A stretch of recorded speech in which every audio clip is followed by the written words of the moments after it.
명주라는 이름의 50대 초반 여성은 1년 반 전 치매가 심해진 엄마와 살기 위해 엄마의 임대 아파트로 들어왔습니다. 명주는 이혼 후 여러 직업을 전전하다 발에 화상을 입게 되었고 그 후유증으로 제대로 된 일자리를 구할 수도 없어 그다지 사이가 좋지 않았던 엄마의 집으로 들어오기로 결정한 것이죠. 다행히 엄마는 매달 100만 원 남짓한 연금이 들어오고 있었고 이 연금에 의지해 명주는 엄마를 간병하며 살아가고 있었습니다. 그런데 온갖 기행동과 욕설 등 극심한 치매 증상 때문에 명주는 엄마와 심하게 다투고 집을 나갔다가 밤 늦게야 집에 들어왔는데 충격적이게도 엄마는 방에 엎드린 채 죽어 있었습니다. 명주는 갑작스러운 엄마의 죽음에 절망하고 자신의 삶도 끝내려고 시도합니다.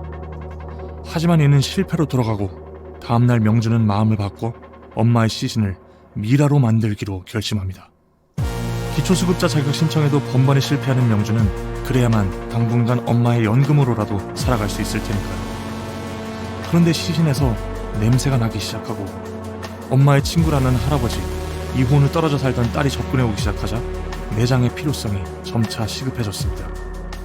그런데 화상 후 후유증을 진통제로 달래면서 매장할 장소를 고민하던 명주는 피를 묻힌 채 복도로 뛰쳐나온 바로 옆집 청년 준성과 마주칩니다.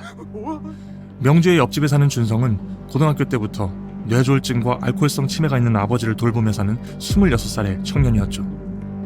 물리치료사가 되어 병원에 근무하는 것이 꿈이지만 매일 아버지를 운동시키고 살림에 대리운전까지 하는 그의 나날은 녹록지 않았습니다. 아버지를 회복시키려는 그의 노력에도 몰래 술을 사 마시는 아버지에 절망하던 차 집에서는 화재 사건이 발생해 아버지는 심각한 화상을 입게 되고 준성마저 손님의 외제차에 손상을 입혀 거액의 수리비가 나오게 되었습니다. 준성은 병원비를 감당할 수 없어 아버지를 집으로 모셔오게 되고 수리비를 재촉하는 차주의 압박 전화에 시달리며 점점 피폐해져 갔습니다. 그러다 아버지를 목욕시키던 중 실수로 아버지를 놓치고 마는데 몸에 힘이 남아있지 않은 아버지는 다리에 힘이 풀려 그대로 넘어지고 세면대와 변기에 머리를 연속으로 부딪혀 그 자리에서 사망하고 맙니다. 손에 피를 묻힌 채 뛰어나온 준성을 급히 집 안으로 데리고 들어온 명주. 욕실 바닥에 피를 쏟고 누워있는 노인을 보고 119를 부르려는 순간 난 이제 감옥에 가느냐며 이제껏 내 인생은 뭐였는지 모르겠다고 울부짖는 준성을 보게 됩니다. 평소 준성을 안쓰럽게 여기던 명주는 준성이 경찰 조사와 재판을 받고 죄책감에 폐인처럼 살아갈 모습을 떠올리며 그를 위한 최선이 무엇인지 고민하게 되죠. 긴 간병의 터널 끝에서 두 사람은 마침내 엄청난 결단을 내리게 됩니다. 이 이야기는 제19회 세계 문학상을 수상한 작품 문미순 작가의 장편소설 우리가 겨울을 지나온 방식의 이야기입니다. 문미순 작가는 코로나 시기 뇌졸중으로 쓰러진 남편을 병원에서 75일간 간병하며 지필의 영감을 받았다고 전해집니다. 오랜 시간 가족을 간병하면서 짊어지는 또 다른 가족원들의 극심한 부담과 고통을 바라보면서 이 작품을 쓰기로 결심했다고 전해지죠. 그렇기 때문에 문미순 작가가 풀어낸 작품 속 이야기는 소설 속에만 존재하는 허황된 이야기가 결코 아닙니다.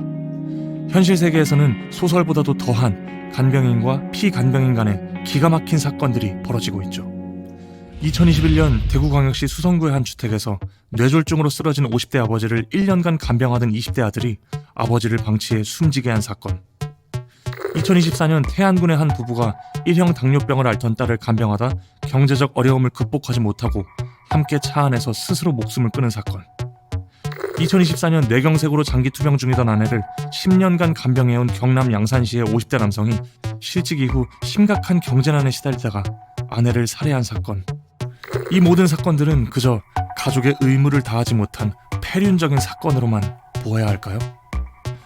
문미순 작가의 소설에 등장하는 명주나 준성의 기구한 이야기, 또 현실 세계에서 볼 수 있는 이런 여러 간병살인 사건들의 이면에서 우리는 한 가지 공통점을 찾을 수 있습니다.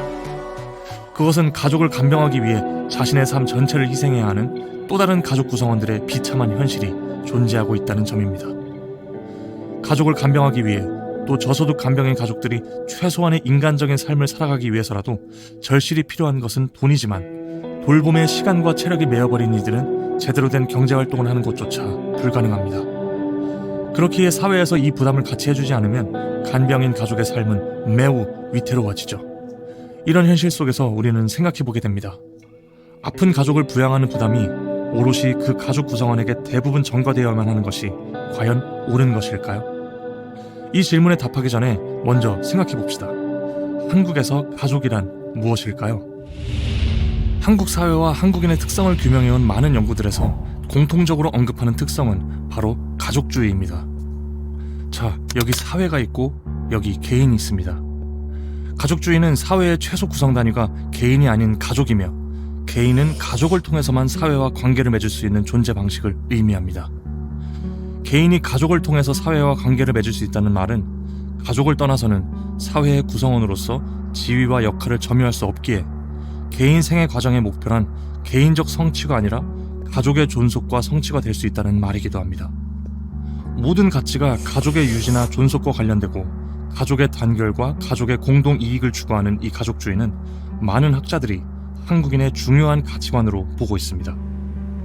가족주의는 긍정적인 면과 부정적인 면을 동시에 가지고 있습니다. 가족주의는 개인이나 사회보다 가족을 우선시하기 때문에 개인을 가족 안에 종속시키는 면이 있죠. 또 외부적으로는 사회의 공익 대신 개별 가족의 이익을 추구하는 배타성을 낳기 쉽습니다. 하지만 동시에 가족주의는 개인주의에 잠식된 공동체성을 회복할 방안으로 여겨지고 고독사와 같은 사회적 소외와 고립을 극복할 수 있는 해결책으로 간주되기도 합니다. 많은 학자들은 이런 가족주의를 이념적 가족주의와 상황적 가족주의로 나누어 연구해왔습니다. 한국에서 유교적 가족주의가 처음 출현한 것은 유교가 사회 전반에 뿌리내리게 된 16세기 조선 중기였습니다. 그런데 유교적 가치가 가족주의의 가장 결정적인 정신적 자원을 제공하긴 했지만 오늘날 한국의 가족주의를 유교적 가치 그 자체의 산물이라고 보기는 어렵습니다. 하용출 교수, 김동춘 교수 등 다수의 학자들의 연구에서는 일제의 식민지 시기, 한국전쟁 이후 극심한 사회 혼란기, 그리고 60, 70년대 발전주의 국가를 거치면서 오늘날 한국의 가족주의의 모습이 생겨났다고 보고 있습니다. 식민지 시기는 일제에 의해 한민족이 차별과 억압을 경험해야 했던 시기였죠. 동시에 개인과 국가라는 근대적인 개념이 전해지기도 했던 시기였습니다. 그런데 이 두 가지는 서로 모순을 불러일으켰죠. 근대적 개념에서는 개인이 사회의 기초가 되어야 하는데 일제에게 국권을 침탈당하고 서구 열강이 이권 다툼을 벌이는 상황에서 오직 국가의 생존 자체가 주요한 과제가 되었습니다. 결국 한국은 근대화 과정에서 개인이 온전히 확립되지 못하고 말았습니다. 여기에 일제의 식민 당국은 조선인들이 공적 영역에 참여할 수 있는 기회를 크게 제한했습니다. 관직 임용에 통과해 식민 당국의 관료가 되는 것이 아니면 공적 행위란 독립운동에 투신하는 것뿐이었죠. 이런 상황에서 가족의 생존과 유지를 위한다는 현실적인 이유로 많은 조선의 엘리트들이 일제에 부역하기도 했습니다. 가계 유지를 위한 출세는 개인의 일이 아닌 가족 전체의 생존이 달린 문제였기 때문이죠. 이렇게 자신을 보호하는 정치체가 사라지고 이민족의 지배체제 아래에서 일제의 권력에 의존하지 않는 한 공적 영역은 극도로 제한되었기 때문에 사적 영역에 속하는 가족이 생존과 생활의 기본 단위로서 비정상적으로 강조되었습니다. 국가가 담당해야 할 통합의 영역을 사적 영역이 떠맡게 된 것이죠. 공적 영역에서 도덕성이 마련될 기회는 사라졌습니다. 국가를 상실해 사회의 중심적 가치체계도 없고 정신적 유산도 갖지 못한 식민지 주민들로서는 가족 중심적 생활 양식에 정착할 수밖에 없었고 가족의 가치 기준과 도덕률에 따라 행동하도록 만들어졌습니다. 해방과 한국전쟁을 기점으로 한 극심한 사회 혼란기도 마찬가지였습니다. 한국 사회는 가족 이외에는 자신을 보호해줄 어떠한 조직도 없음을 느끼고 가족과 친족 단위로 생존을 모색했습니다. 생존 자체가 위협받는 상황에서 직계가족 중심의 연줄망에 기초한 사회조직의 원리나 가치 기본만이 흔들리지 않는 것으로 받아들여졌기 때문입니다. 서구지향적 근대화 및 산업화 초기에 대다수가 농민이었던 한국인들로서는 이처럼 새로운 변화에 능동적으로 참여하기 위해 자신들의 사회 경제적 변신을 시도하기보다 교육을 중심으로 자녀들의 참여 가능성을 높이는 전략을 택했습니다. 그리고 이 당시 학력이란 사회 경제적 기회와 보상에 있어 현저한 차이를 만들어내게 되었죠. 이러한 상황 속에서 대다수 한국인들은 자녀의 대학 공부를 위해 인생을 바치다시피 하는 현상이 보편화되었고 심지어 이를 위해 노후 대비조차 미루거나 포기함으로써 오늘날 다른 나라와 비교하기 어려울 만큼 노년 빈곤이 광범위해지는 결과를 초래하게 되었습니다. 그렇기 때문에 유교적 전통에 기반한 이념적 가족주의가 영향력을 상실해가는 상황 속에서도 특수한 시대적 상황에서 가족 단위로 적응 전략을 펼치며 가족 의존적인 경제활동을 통해 생존을 도모하는 이른바 상황적 가족주의는 한국 사회에 계속해서 남게 된 것입니다. 이런 가족주의적 풍토는 결과적으로 한국 사회가 제도적 틀을 만드는 데도 영향을 미쳤습니다. 많은 사회제도들이 개인이 아닌 가족을 전제로 설계되었으며 가족주의의 원리로 작동하죠. 모든 개인이 가족에 소속되어 있으며 가족이 개인의 생존과 복지에 대한 무한 책임을 갖는다는 점을 전제로 사회 제도, 정책, 관행들이 유지되고 있습니다. 이는 묵시적으로 한국인들의 가족적 차원의 책임, 의무, 권리를 강화하죠. 결과적으로 가족의 기능적 과부하를 심화시키는 결과를 낳게 되었습니다. 또 이런 과도한 가족에 대한 의존은 결국 가족 자체에 대한 피로를 누적시키고 만성화하면서 젊은 층을 중심으로 결혼을 회피하거나 자녀 출산을 회피하는 전략을 쓰도록 만들고 말았습니다.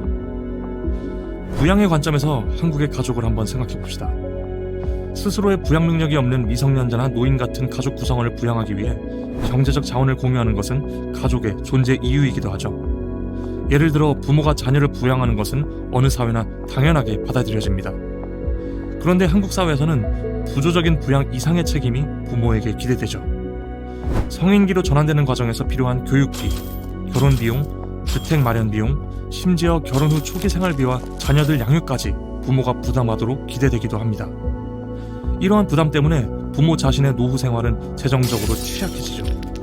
이런 식의 가족주의는 부양 및 소득 지원제도, 교육제도, 돌봄 정책 등 여러 복지제도 속에 가족 부양에 대한 기대가 암묵적으로 전제되도록 만들었습니다. 노인이나 환자 등 간병이 필요한 이들에 대한 돌봄 정책을 한번 볼까요? 우리나라의 돌봄 정책 중 대표적인 것은 노인 장기 요양보험제도입니다. 인구 고령화가 사회적 이슈가 된 이후 2008년부터 시행되고 있는 제도인데 노인 및 부양자의 소득 재산 수준과 관계없이 등급 판정을 받은 노인 돌봄에 대해 급여를 지급하는 제도이죠. 여기서 요양보호의 대상자가 되려면 고령이거나 치매, 파킨슨병 등의 노인성 질병의 사유로 6개월 이상 혼자서 일상생활이 어려워 장기 요양 서비스가 필요하다고 인정을 받아야 합니다.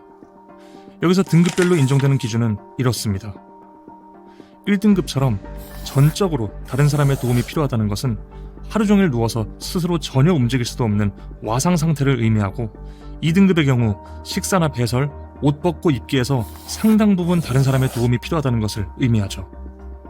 월 한도액 200만원 가량의 재가급여, 하루 8만원 가량의 요양시설 비용을 받을 수 있는 1, 2등급의 경우 피간병인을 돌보는 사람이 하루 종일 옆에 있어야 할 정도로 심각한 상태가 6개월 이상 지속되어야 판정을 받을 수 있죠.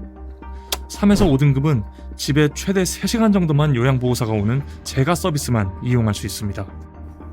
1, 2등급으로 판정이 된다고 하더라도 기초수급자가 아니라면 요양시설 비용 중 20%를 내게 되므로 한 달간 요양원에 있는 것을 기준으로 요양비 약 50만원에 식비 및 임의용 비용 등을 포함해 대략 월 80만원 정도를 부담해야 하죠. 만약 요양원을 이용할 수 없어 요양병원을 이용하게 된다면 간병비를 100% 본인 부담하게 되어 월 비용이 200만원에서 300만원까지 올라가기도 합니다. 그렇기 때문에 곰곰이 생각해보면 노인 장기 요양보험은 가족의 부담이 정부가 정해놓은 임계치를 넘은 경우에만 지원을 받을 수 있게 되어 있다는 것을 알 수 있습니다. 엄격한 등급 판정 기준으로 인해 24시간 누워 지내야 하는 심각한 건강 상태가 아닌 한 1등급 판정을 받기가 매우 어렵기 때문에 결국 노인 장기 요양보험은 그림의 떡인 경우가 많은 것이 현실인 것이죠. 우리가 겨울을 지나온 방식에서도 비슷한 장면이 나옵니다. 준성이 아버지를 요양하면서 동시에 생계를 유지하기에는 매우 힘든 수준임에도 불구하고 요양보험 심사관들에게 제대로 판정을 받지 못해 사실상 그들은 혜택을 전혀 받지 못하게 되죠. 노인 장기 요양보험은 전적으로 돌봄을 가족 위주로 부담해야 했던 2008년 이전보다 상당히 진일보한 제도이긴 하지만 도저히 가족이 감당할 수 없는 중증 장애 수준에 이르기 전의 노인은 여전히 가족이 돌볼 것으로 기대하는 가족주의가 전제되어 있다는 것을 엿볼 수 있습니다. 또 시설급여의 20% 정도를 내야 하는 본인 부담 비용조차 감당할 수 없는 저소득층임에도 부양 의무자의 소득 때문에 기초생활수급 대상에 부합하지 못한다면 본인 부담 비용을 면제받는 혜택을 받지 못해 결국 시설급여 수급을 포기하는 일이 생기기도 합니다. 이렇듯 여전히 한국의 많은 가족들이 간병과 돌봄에 있어서 부담을 느끼고 있습니다. 높은 간병의 비용과 그나마 있는 서비스 역시 질이 낮아 많은 환자 가족들이 경제적 정신적으로 파탄에 이르고 있는 일들이 흔하게 일어나고 있죠.